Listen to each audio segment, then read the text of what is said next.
Cinema देखने कभी आप जाते हैं तो सिनेमा देखने में 3 चीजें होती है, दृश्य, दर्शक और दृष्टा। एक दृश्य है जो पर्दे पे चल रहा है, एक देखने वाला ये शरीर है जिसकी आंखें देख रही हैं, लेकिन भीतर भी एक है जिसे हम दृष्टा कहते हैं। लेकिन वो फिल्म देखते देखते न दर्शक बचता है, न दृष्टा बचता है और न दृश्य बचता है, तीनों एक हो जाते हैं। भूल जाते हैं कि हम सिनेमा देख रहे हैं, भूल जाते हैं कि हम क्रिकेट मैच देख रहे हैं, भूल जाते हैं कि हम फुटबॉल देख रहे हैं। तो फिर क्या होता है? फिर ये होता है कि फुटबॉल देखने वाला दर्शक इतना इन्वॉल्व हो जाता है, इतना एकाकार हो जाता है कि स्टेडियम में बैठे बैठे इसके पैर चलने लगते हैं। अगर बॉल इधर से उधर जाए तो ये भी मारने लगता है, अरे इधर नहीं इधर मारो, जैसे यही खेल रहे हो। आप ये देख लेना, क्रिकेट का मैच चल रहा हो, खेल खिलाड़ी रहा है, यहां एक्शन चल रहा है, टीवी पे बैठ के भी इधर से मारना था उसको, जैसे कि वही खेल रहे हो। ठीक सिनेमा में भी ऐसा ही होता है। सिनेमा में दृश्य से दर्शक एकाकार हो जाता है और दृष्टा लुप्त हो जाता है। कैसे एकाकार होता है? हीरो लगता है हम स्वयं हैं। अगर हीरो को गाली पड़ी तो लगता है अरे मारो इसको। अगर हीरो मारता है तो ताली बजती है और हीरो मार खाता है तो आंसू निकलते हैं। तो साइकोलॉजी ये कहती है कि कॉन्शियस माइंड में जो ये थॉट आ रहे हैं कि आप हीरो हैं, सबकॉन्शियस को ये पता नहीं चल रहा आप सिनेमा देख रहे हैं। वो सोच रहा है कि बॉस ही हीरो है, इसको हीरो बनाओ। पूरे नेचर में वो मैसेज भेजता है और आप उसके जैसे अगर एक एक्टर की पिक्चर लगातार देखते रहे, आपकी चाल उसकी जैसी हो जाएगी। कभी जमाना था 25 साल पहले, जितने जवान थे उसमें से आधे टेढ़ा चलने लगे थे और बाएं हाथ से काम करने लगे, सब अमिताभ बच्चन बन गए थे। जब ये दीवार खुली ऐसी पिक्चर जब आई थी, आप चलते हुए लोगों को देखते, सबकी स्टाइल वो जानबूझ के नहीं कर रहे थे, सब कॉन्शियस ने उनका कैरेक्टर चेंज कर दिया।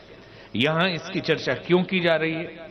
इसलिए की जा रही है कि सत्संग से जिंदगी बदलती है, कथा से जिंदगी बदलती है। कैसे? साइंस क्या है? लोग कहेंगे हम पढ़े लिखे लोग हैं, इससे क्या होता है? आप पढ़े लिखे आसमान से टपके नहीं, इन्हीं की किताबें पढ़ी है आपने और उन्हीं प्रोफेसर से पढ़ी है। जब हम स्वाध्याय करते हैं, जब हम कथा सुनते हैं, जब प्रभु श्री राम के उस दिव्य चरित्र का श्रवण हम करते हैं, जब भगवान कन्हैया के चरित्र का श्रवण करते हैं, अथवा किसी महापुरुष सुभाष चंद्र बोस, विवेकानंद, दयानंद ऐसे संतों की जीवनी पढ़ते हैं, तो हमारा जो कॉन्शियस माइंड है वो तो पढ़ता है, उसमें विचार आते हैं, लेकिन सब कॉन्शियस को पता ही नहीं कि ये पढ़ाई हो रही है। वो एक इमेजिन खड़ा करता है और वो सोचता है कि हमारे बॉस ही है ये। राम जी का चरित्र अगर सुने तो सब कॉन्शियस भूल जाता है कि राम की कथा सुन रहे हैं, आप ही राम हैं और आपके कैरेक्टर में राम उतरने लगते हैं, आपके कैरेक्टर में स्वामी विवेकानंद उतरने लगते हैं, आपके कैरेक्टर में सुभाष चंद्र बोस उतरने लगते हैं। अगर लगातार एक महापुरुष की जीवनी 4 बार पढ़ लीजिए, आपकी चाल बदल जाएगी, आपके सोचने का ढंग बदल जाएगा, आपकी जो कमजोरी, डिप्रेशन, तनाव और आत्महीनता थी, अगर सुभाष चंद्र बोस को ठीक से पढ़ा, आप ताकतवर हो जाएंगे। आपके बोलने का तरीका बदल जाएगा, आपके काम करने का तरीका बदल जाएगा, क्योंकि लॉ ऑफ अट्रैक्शन ये कहता है कि जो सोचोगे वो होगा। आपने इतना सोचा, इतना एकाकार किया कि वही हो गए। ये है कथा। कैसे कथा ताली बजाती है, उसका हमने थोड़ा दूसरे रूप में आपको कहा। बोलिए राजा रामचंद्र भगवान की जय। कथाएं रोज चलती है और कथा का इतना प्रभाव है तो सबका कल्याण क्यों नहीं हो रहा है? कल्याण हो रहा है। लोग कहते हैं कि इतनी कथा हो रही फिर भी इतना करप्शन बढ़ रहा है। छोटे छोटे देशों का उदाहरण देते हैं। हमने उनसे कहा कि देश की जनसंख्या भी तो देखो, कम आदमी होंगे करप्शन कम होगा, कम आदमी होंगे तो अच्छे लोग भी दिखाई दे देंगे उसी में से, आदमी बढ़ेंगे तो अच्छे भी बढ़ेंगे बुरे भी बढ़ेंगे और बड़े पैमाने पे दोनों दिखाई देंगे। इसलिए कथा और सत्संग से प्रभाव नहीं पड़ रहा, ऐसा नहीं है। दुष्प्रभाव वाले इतने ज्यादा कि दिख कम रहा है, कम दिख रहा है। किसी भी उपासना, किसी भी साधना, किसी तपस्या, किसी कथा श्रवण की कुछ विधि होती है। यदि उस तरीके से किया जाए तो लाभ पूरा मिलता है, और अगर तरीका पूर्ण रूप से उचित न हो तो कम लाभ मिलता है। लाभ तो मिलेगा ही। घी के लड्डू कैसे भी टेढ़ा हो, टूटा हो, फूटा हो जाएगा तो स्वाद तो देगा ही, लेकिन पूरा लाभ सही तरीके से ही मिलेगा। तो क्या है तरीका? गोस्वामी जी ने लिखा, मन कर्म वचन छाड़ी चतुराई, भजत कृपा करिहहि रघुराई। मन कर्म वचन छाड़ी चतुराई, भजत कृपा करिहहि रघुराई। मन कर्म वचन छाड़ी चतुराई, मन कर्म वचन छाड़ी चतुराई, भजत कृपा करिहहि रघुराई। मन कर्म वचन छाड़ी चतुराई, भजत कृपा करिहहि रघुराई, भजत कृपा करिहहि रघुराई। न केवल कथा की, कोई भी भजन, कोई भी उपासना, कोई भी भक्ति, यदि हम चतुराई छोड़ दें, मानसिक रूप से तिकड़म छोड़ दें, भरोसा भगवान पे करें। भरोसा बड़ी चीज है। भक्ति के जितने भी तरीके दिखाई देते हैं, कितना तिलक लगाया, कितने देर जल चढ़ाया, कितने देर कीर्तन की, सबका अपना महत्व है। परंतु समर्पण सबसे बड़ी चीज है। साधु और साधारण लोगों का फर्क समझते हैं? साधारण व्यक्ति तो ये कहेगा हां फर्क समझते हैं। जिसने गेरुआ पहन लिया हो, जिसने रुद्राक्ष पहन लिया हो, जिसने तुलसी पहन ली हो, जिसने तिलक चंदन लगाया हो, जिसने झोली कमंडल लिया हो, वो साधु, और जो जींस टी शर्ट में घूमते हैं वो साधारण। नहीं, पहना या नहीं पहना क्या फर्क पड़ता है? पहन लिया ये तो ड्रेस कोड है मिलिट्री की तरह, है कि समझ में आए कि ये जवान है, फौजी है, उसी तरह साधु है, ये समझ में आ जाए। अन्यथा मन न रंगाए जोगी रंगा लिए कपड़ा। भीतर से समर्पण नहीं तो वस्त्र पहनने के बाद भी वो साधु नहीं। फर्क इतना ही है। हमने सुना कि एक नदी में एक नाव जा रही थी और नाव में एक गृहस्थी और एक साधु बैठे हुए थे। नाव डूबने लगी, गृहस्थी रोने लगे, बच्चे थे, परिवार था पूरा, भगवान से प्रार्थना करने लगे प्रभु बचा लीजिए। और साधु का विचित्र स्वभाव था, वो जल डालने लगा नाव में, प्रभु जल्दी डुबा दीजिए। थोड़ी देर में तूफान थमा, नाव संभल गई तो ये पानी निकालने लगे महाराज। गृहस्थियों ने कहा बाबा आप पागल हैं क्या? बोले क्यों? अरे जब निकालना था तो आप डाल रहे थे, अब जरूरत नहीं तो निकाल रहे हैं। बोले साधु तो भगवान भरोसे जीते हैं, प्रभु जैसे रखे वैसे रहते हैं। और पानी आ रही थी तो मुझे लगा कि प्रभु अपने पास बुला रहे हैं। इतना अवसर बढ़िया आया है प्रभु के पास जाने का, तो उनकी मदद कर दूं, जल्दी डुबा दूं। और जब बचने लगा तो मैंने सोचा प्रभु चाहते हैं कि अभी कुछ दिन रहूं, तो थोड़ी मदद कर दूं, पानी निकाल दूं। ये मानसिकता चतुराई नहीं, सरलता।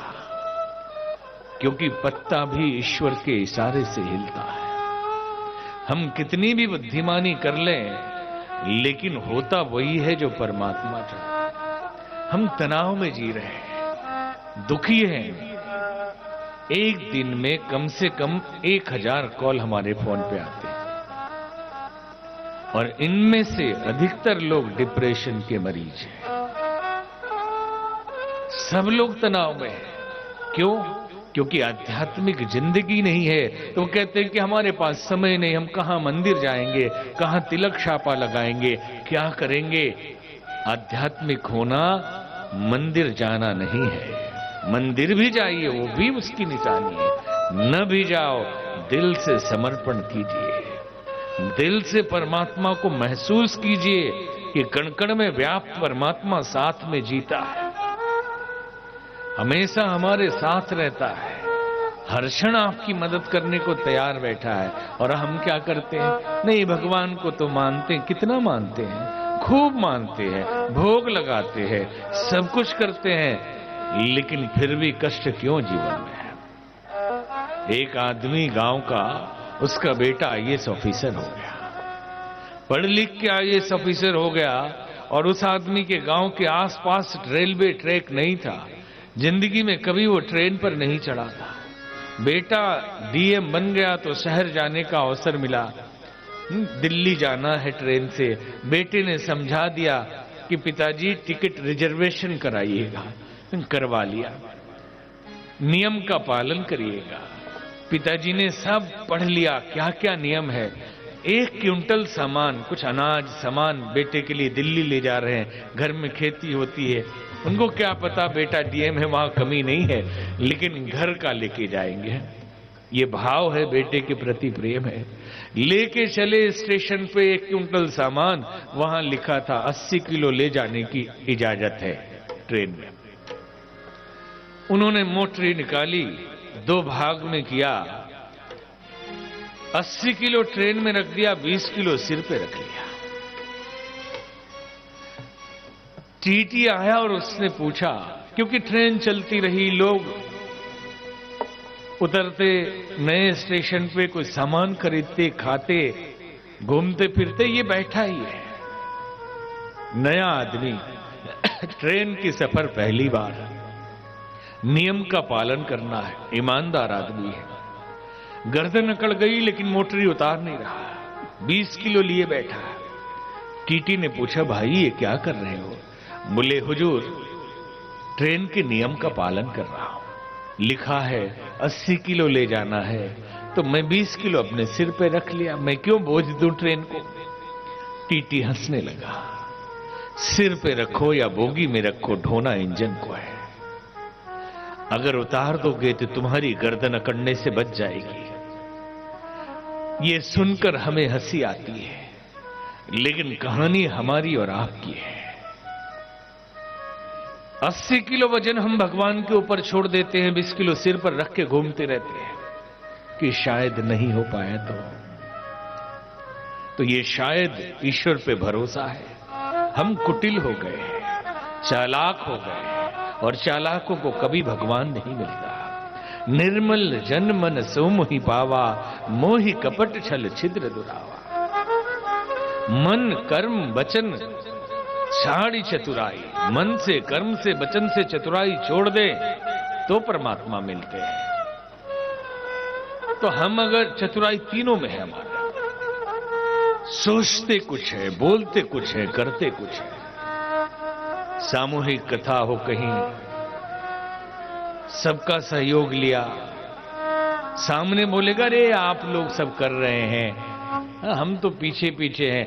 मन में गए सब हमने किया, नहीं तो ये क्या करने वाले थे, इनसे कुछ होने वाला था। हर फील्ड में आदमी इतना चतुर है, और प्रभु ये सब देखते हैं। जो है वैसा जी लो थोड़ा। फिर देखिए कितना अगर कमरे की नाली गंदी हो तो घर की स्थिति क्या होगी, बदबू आएगी ना। गुलदस्ता लगा लिए, एयर फ्रेशनर डाल दिया, सब कर दिया, नाली जाम है। अरे पहले नाली साफ करो, फिर किसी एयर फ्रेशनर की जरूरत नहीं है। तो यहां अंदर कचरा भरा हुआ, ऊपर से सब चल रहा है। और इतने चतुर हो गए हम कि एक बार हमने सुना कि एक व्यापारी व्यापार करने जा रहा था, साथ में छोटे छोटे बहुत सारे व्यापारी थे। समुद्र में तूफान आया, जहाज डूबने लगा। सारे व्यापारियों ने प्रार्थना की, हे दीनबंधु, हे दीनानाथ, हे ठाकुर, हे प्रभु, बाल बच्चे घर में हैं, किसी तरह जान बच जाए। पानी नहीं रुका। उन्होंने देखा किसने किसने नहीं किया प्रार्थना। देखिए सबसे बड़े सेठ जी लोखंडवाला के, उन्होंने प्रार्थना भी नहीं की। बोले सेठ जी आप भी कर लीजिए, जान बच जाएगी। बोले मुझे तो आती नहीं, मैं तो दुकान में भी जाता हूं, अगरबत्ती दिखाता हूं, नौकरों को 4 गाली देता हूं उसी टाइम पे। सामान कहां रख के 2 बार ओम जय जगदीश रहे, उधर का उधर रखो, ये उसी में मैं कर लेता हूं। तो मुझे तो पता नहीं कि प्रार्थना कैसे होती है।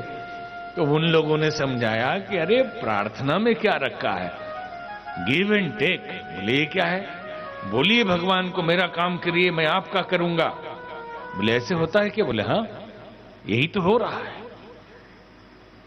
यही तो चल रहा है। बोले अच्छा तो मैं भी करूंगा, जान बच जाए। तो क्या करेंगे? मेरे पास एक महल है, हे प्रभु, हे दीनबंधु, हे दीनानाथ, जान बच जाए तो महल बेचकर गरीबों में दान कर दूंगा। जान बच गई सबकी।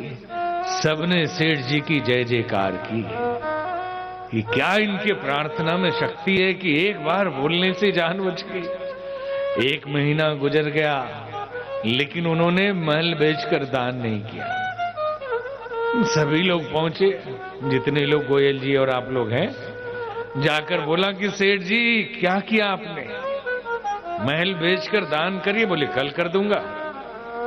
कल उन्होंने नीलामी लगाई, मेरी बिल्ली 5 करोड़ की है, जो खरीदेगा महल 1 रुपया में ले जाए। बेच दिया, 1 रुपया एक गरीब को दान कर दिया। अब सभी लोग जितने भी सत्संग समिति वाले थे कहने लगे सेठ जी आपने ये क्या किया, आपने तो 1 रुपया दान किया। बोले महल की कीमत तो वही थी, ये 5 करोड़ बिल्ली की कीमत थी। चालाकी, अब दोहरी चालाकी चल रही है। तो किसी की भक्ति कैसे फलित होगी, किसी की उपासना का प्रभाव कैसे मिलेगा? कहते हैं कलयुग में प्रभाव नहीं पड़ता, हर जगह प्रभाव पड़ता, हर काल में प्रभाव पड़ता है, लेकिन कुटिलता हमारे अंदर है कि आदमी को तो आदमी ठग ही रहा है, भगवान को भी ठगता है। और सौदेबाजी है। हमारे बातों में कुछ कठोरता आ सकती है, लेकिन सच्चाई ही बयान किया जाएगा। सौदेबाजी है कि हे हनुमान जी हमारा काम कर दीजिए तो 2 किलो लड्डू खिलाऊंगा। हे दुर्गा, हे गणपति बप्पा, हे सिद्धि विनायक, मेरा ये काम हो जाए तो मैं प्रसाद चढ़ाऊंगा। हे बालाजी काम हो जाए तो सोने का मुकुट चढ़ाऊंगा। आप कल्पना करिए कि ये देवी देवता ये कौन है? किराए की गाड़ी रखने वाले लोग हैं कि लोखंडवाला से भाईंदर पहुंचा दो तो आपको पैसा मिलेगा, रास्ते में गाड़ी खराब हो गई तो नहीं पैसा मिलेगा। हनुमान जी ने काम नहीं किया तो लड्डू वहां नहीं चढ़ेगा, अब दूसरे देवता पे चढ़ेगा। क्या समझ लिया? ब्रह्मांड का नायक है, सृष्टि के कण-कण में व्याप्त रहने वाला परमात्मा है। हमारी जिंदगी कितनी छोटी है आप समझ लेना। पूरे ब्रह्मांड में अनंत आकाश गंगाएं हैं, अनंत सूर्य और तारे हैं। एक सूर्य को हम जानते हैं और इतने तारे हैं जो सूर्य से हजारों गुना बड़े हैं, जो दिखाई भी नहीं देते और इतने छोटे दिखते हैं। और उस ब्रह्मांड में ये 9 ग्रह, 9 में चंद्रमा और उससे थोड़ी बड़ी पृथ्वी, और इस पृथ्वी में 3 हिस्सा जल और 1 हिस्से पे धरती है, और इसमें भी 7 महाद्वीप, साथ में एशिया, कहते हैं सबसे बड़ा महादेश है एशिया। एशिया में भारतवर्ष, भारतवर्ष में महाराष्ट्र, महाराष्ट्र में मुंबई, मुंबई में अंधेरी, अंधेरी में वेस्ट, और वेस्ट में भी लोखंडवाला, लोखंडवाला में भी शास्त्री नगर, शास्त्री नगर में भी गली नंबर 1, उसमें भी रिक्रिएशन क्लब, क्लब भी बहुत बड़ा है, स्विमिंग पूल ऐसे ही खाली पड़ा है। और उसके अंदर भी इतने आदमी, अपना अस्तित्व समझ लेना कि परमात्मा के नजर में, उनकी दृष्टि में हम कहां हैं। हवाई जहाज पे जब आप चढ़ते हैं, ऊपर से मुंबई देखते हैं तो लगता है माचिस नहीं, ये तिल्लियां खड़ी है। कितना बड़ा ब्रह्मांड है, और उस मालिक को हम कहते हैं लड्डू खिलाएंगे, हमारा काम कर देना। श्रद्धा रखें वो काम करेगा। परमात्मा की कृपा हमेशा बरसात की तरह बरसती रहती है, लेकिन जिनके बर्तन खुले हैं उसमें पड़ जाता है, और जिनके बर्तन उल्टे हैं उसमें नहीं जाता। शिकायत हम करते हैं कि परमात्मा ने हमारे ऊपर कृपा नहीं की। तो मन से, वचन से, कर्म से चतुराई छोड़ें और कथा सुने। तो इस 7 दिन में 9 टाइम है ना ये कथा, तो ये 9 समय की कथा आपकी जिंदगी को बदल देगी, और उसके लिए श्रद्धा की जरूरत है। श्रद्धा संबल रहित नहीं संतन करसा, तिन कहु मानस अगमती, जिनहि न प्रिय रघुनाथ। जिनके हृदय में श्रद्धा नहीं है, जिनको संतों का साथ नहीं मिला है और भगवान प्यारे नहीं, उनके लिए ये मानस अगम है, दुर्गम है, कठिन है, ये समझना आसान नहीं है। श्रद्धा सत्य की मापक है। श्रद्धा से ही पता चलता है कि भक्ति कितनी हुई। ये थर्मामीटर है बुखार नापने का। सत्य क्या है? सत्यम परम धीमहि, ईश्वर सत्य है। जो असत्य है उसकी माया है। और सत्य किसे कहते हैं? जो अपने मूल स्वरूप से कभी न बदले, हमेशा एक ही जैसा रहे, वही सत्य है। और जो बदलता रहे वो असत्य है।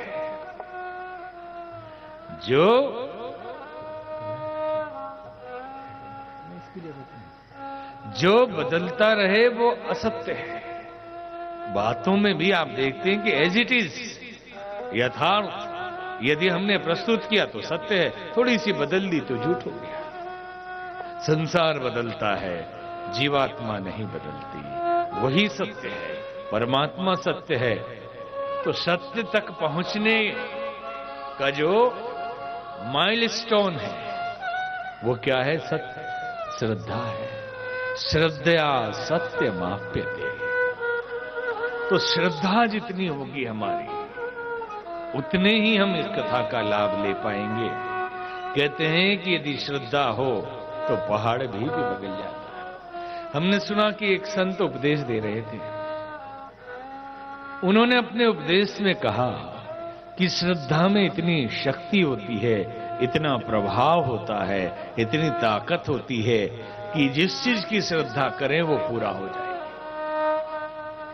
यदि पहाड़ के सामने खड़े होकर आप बोलें कि मेरी श्रद्धा है पहाड़ पिघल जाए, तो पहाड़ पिघल जाएगा। अगले दिन एक माता जी आई, कहा बाबा आप लोग भी झूठ बोलते हैं, ये मैंने पहली बार देखा। बोले बेटी क्या झूठ बोला? आपने कल कथा में कहा था कि श्रद्धा हो तो पहाड़ पिघल सकता है, लेकिन मैं कल अपने मकान के छत पे खड़ी थी और मैंने बड़ी श्रद्धा की कि पहाड़ पिघल जाए। वो तो हिला भी नहीं, वो थोड़ा छोटा भी नहीं हुआ, पिघलना तो बहुत दूर की बात है। स्वामी जी हंसने लगे, क्योंकि वो कहने लगी कि मैं जानती थी पहाड़ नहीं पिघलने वाला, लेकिन फिर भी जानना चाहती थी कि देखो बोला है उन्होंने तो क्या होगा। स्वामी जी ने कहा, बेटी जिसमें श्रद्धा होगी वही पूरा होगा। तेरी श्रद्धा इसमें कहां थी कि पहाड़ पिघल ही जाएगा। तेरी तो श्रद्धा इसमें थी कि मैं जानती हूं पहाड़ नहीं पिघलने वाला। हम भगवान के पास जाते हैं, मंदिरों में जाते हैं और कहते हैं प्रभु हमारा ये कर देना, और कह मैं तो जानता था कि नहीं होने वाला है। तो जैसी श्रद्धा होगी वैसा ही मिलेगा। कथा सुनने से कोई फायदा हो तो सुनना चाहिए, अन्यथा नहीं बैठना चाहिए। क्योंकि कोई भी व्यापारी लोग ज्यादा बैठे होंगे यहां, व्यापार घाटे का हो तो आप करेंगे? हाँ या ना बताना। करेंगे? नहीं करेंगे। बिना प्रॉफिट के कोई क्यों काम करेगा? कथा भी बिना प्रॉफिट का क्यों करे, क्यों सुने? तो क्या फायदा है? गोस्वामी जी ने लिखा, रघुवंश भूषण चरित यहन कहि सुनहि जे गावहि। रघुवंश भूषण चरित यहन कहि सुनहि जे गावहि। कलिमल मनोमल धोई बिनु राम नाम सिधावहि। कलिमल मनोमल धोई बिनु राम नाम सिधावहि। राम धाम सिधावहि।